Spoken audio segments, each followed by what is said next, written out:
రేపు రుద్రాష్టమి సందర్భంగా ఈ రోజున శివుని రుద్ర రూపాన్ని పూజిస్తారు. ఈ రుద్రాష్టమిని రుద్ర వ్రతం అని కూడా అంటారు.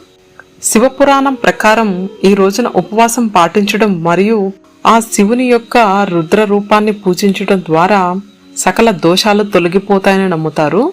శత్రువులపై విజయాన్ని సాధిస్తారని చెప్పబడుతుంది. రుద్ర వ్రతంలో శివుణ్ణి ఆరాధించడంతో పాటు ఈ రోజు కొత్త ప్రారంభానికి కూడా అనుకూలమైన సమయం అని పరిగణించబడింది. ఈ రుద్రాష్టమి రోజున సూర్యోదయానికి ముందే నిద్రలేచి తీర్థ స్నానం చేయాలి.